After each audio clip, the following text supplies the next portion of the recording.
Assalomu hammaga. Xo'p, bugun Ispaniya sayohat vizasiga hech qanday konsaltingsiz hujjat topshirishni o'rganib chiqamiz. Qani bo'lmasa ketdik. Bu videoni oxirigacha ko'ring, albatta manfaatli bo'ladi. Xo'p, o'zi Ispaniyaga kirish uchun O'zbekiston fuqarolari Ispaniyaga kirish uchun nima hujjat qilish kerak bo'ladi? Albatta Schengen vizasini olish kerak bo'ladi. O'sha Schengen viza Yevropaning barcha davlatlariga bemalol kirib chiqish uchun beriladigan ruxsatnoma kerak bo'ladi. Bu ruxsatnoma bir haftadan to 3 oygacha atrofida beriladi. Sizni muddatingizga bog'liq. Ya'ni siz bir haftalik deadline qilgan bo'lsangiz, ya'ni bir haftalik tur plan qilgan bo'lsangiz, bir haftalik beriladi. 2 haftalik tur qilgan bo'lsangiz, 2 haftalik beriladi. Xo'p, bugungi videomizda protsesslar qanaqa bo'ladi? Ya'ni birinchisi qanaqa hujjat kerak bo'ladi o'zi. Ikkinchisi qayerdan o'chirib olinadi? Ya'ni elchixona uchun qayerdan onlayn o'chirib olinadi? Ikki.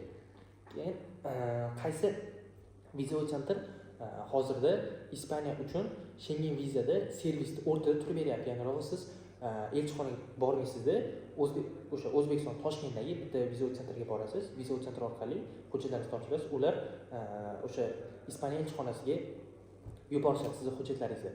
Va uchinchisi poli full komplektda qanaqa hujjat kerak bo'ladi, qanday bo'ladi, qanaqa tartibda bo'ladi, to'lovlari qancha bo'ladi, o'sha haqida poli ma'lumot berib o'taman. Xo'p, birinchisidan boshlaymiz. Nima hujjat kerak bo'ladi? Birinchisi application form kerak bo'ladi. Ya'ni anketa degan narsa sizda o'sha poli hamma ma'lumotlaringizni to'ldirilgan anketa bo'ladi. Bu anketani bls.uz dan application formda ustiga bosib, o'shanda anketani olib o'zingiz to'ldirsangiz bo'ladi. Hech qanday konsaltingga 100, 200, 300, 400 dollarlar berishi shart emas bunaqa servis uchun. Xo'p, ikkinchisi Zagreb pasport kerak bo'ladi. Zagreb pasport o'sha Schengen urush beti ochiq bo'lishi kerak. Ya'ni 1-2 bet pustoy bo'lishi kerak. Chunki Schengen stikrini uradi va undan tashqari 6 oy o'sha yaroqlilik muddati 6 oygacha atrofida bo'lishi kerak bo'ladi. Masalan, mana keyingi oy o'sha Zagreb'ingizda muddat tugaydimi, bo'ldi, uni almashirishingiz kerak bo'ladi.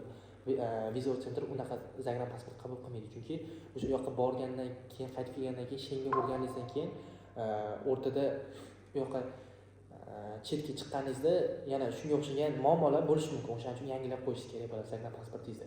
Keyingisi pasport nusxalari kerak bo'ladi. O'sha ID kartangiz, polniy nusxalari, undan tashqari Zagreb pasportingiz ham har bitta betini nusxalari bo'lishi kerak bo'ladi. Agarda betin nusxasi bo'lmasa, viza center qaytarib yuboradi. Boshqatdan qilib keling deydi hujjatlaringizni. Xo'p, keyingisi aviabilet bron bilan marshrutlarni polniy yoritib berishingiz kerak bo'ladi. Ya'ni siz misol uchun bugun sana 20-may, xo'p, 1 oy yoki 2 oy atrofida plus minusini olib siz marshrut qilishingiz kerak bo'ladi. Ya'ni 20-may bo'lsa, 25-iyundan to 1 yo 2-iyulgacha atrofida olsangiz bo'ladi. Ya'ni 1 oy, 1,5 oy straxovka atrofida hujjat qilishingiz kerak bo'ladi. Xo'p, mehmonxona bron qilishingiz kerak bo'ladi. Mehmonxona bronni bemalol booking.com dan hech qanaqa to'lov qilmasdan turib ham bron qilib qo'yishingiz bo'ladi. Aviabiletga ham hech qanaqa bronlarga pul to'lov qilib qo'ymang, chunki viza ehtimolligi bor. Viza ehtimolligi shu hujjatlaringizga bog'liq. 100% viza chiqadi, hujjatlarni topshirsangiz degan narsa yo'q. O'shaning uchun siz pulga kuyib qolishingiz ehtimolligi ancha balandroq.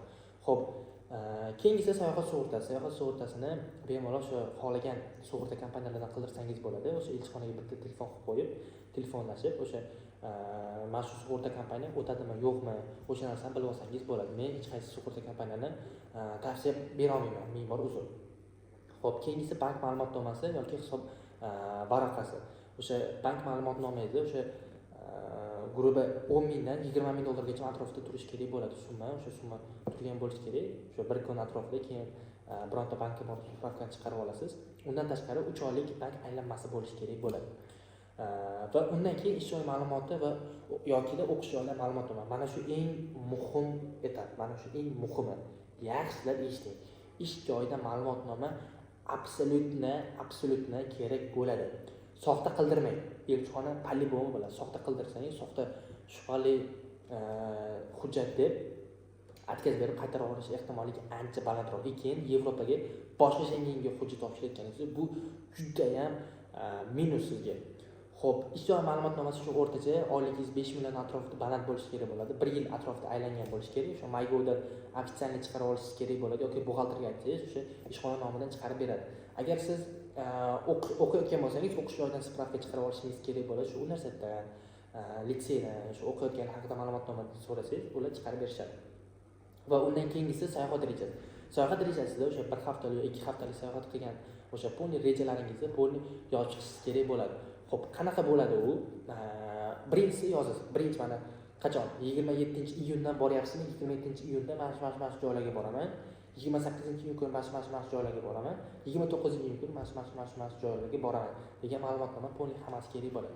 Xo'p, bu hujjatlar hammasini yig'dingiz. Qo'lingizda turibdi bu hujjatlar. Endi nima qilish kerak bo'ladi? Bu hujjatlar bilan siz bls.com dan birinchi o'chirib olishingiz kerak bo'ladi. Ya'ni o'sha viza sentr uchun joy olishingiz kerak bo'ladi. BLS ga kirasiz, o'sha login parollar kiritasiz. Bitta ochiq joy bor, o'sha short termga travel viza bo'yicha yoki biznes viza bo'yicha umuman qizig'i yo'q. Sizning xohishingiz o'sha bo'yicha olishingiz kerak bo'ladi. Joy sana olasiz. O'sha sana olingandan keyin hozirda Ispaniyani vizalarini bls.com dan olasiz, o'sha o'chirtini. Lekin hujjatlarni berish uchun viza sentrda ofisiga borib olasiz. Viza Center ofisi hozirda Seoul Plaza joylashgan, keyinchalik o'zgarishlar mumkin. Xo'p, eng muhim joylarga keladigan bo'lsak, soxta hujjat qilmang. Iltimos sizdan soxta hujjat umuman qilmang. Siz bitta soxta hujjat bilan faqatgina o'zbeklarni emas, faqatgina o'zingiz emas, butun o'zbeklarni qora ro'yxatga tushirib qo'yishingiz mumkin. Keyin viza berish ehtimolligi ancha pasayib ketadi. Xo'p, viza to'lovi bor. Aytib o'tmoqchiman. Viza to'lovi shu 120 euro atrofida chiqariladi. 120 yoki 160 eurogacha atrofida plus minusi bo'lishi mumkin. O'sha to'lovlarni qilishingiz kerak bo'ladi.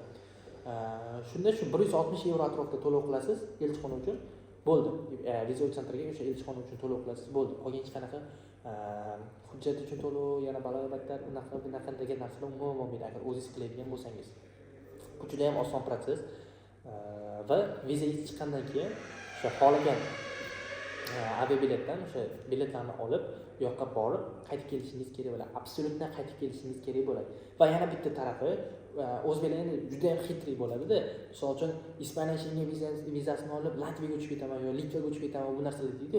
Okey, bo'ladi, lekin siz birinchi O'zbekistondan Ispaniyaga yetib olishingiz kerak bo'ladi. Ispaniyani ichiga kirib olganingizdan keyin Latviya, Litva, Polsha va shunga o'xshagan davlatlarga borsangiz bo'ladi. Lekin O'zbekistonda turib Ispaniya Schengen vizasi bilan Latviyaga boradigan bo'lsangiz, bu juda ham katta xato. Bu Schengeningizga X uradi, ya'ni o'sha X urib orqangizga qaytarib yuboradi. Videoni yo'qotmaslik uchun saqlab qo'ying, download tugmasini bosing, like bosib qo'ying va follow bosib qo'ying. Xudo xolasa bundan-da keyinchalik juda ham zo'r qiziqarli videolar olib boramiz. Viza haqida, immigratsiya haqida. Hammaga rahmat.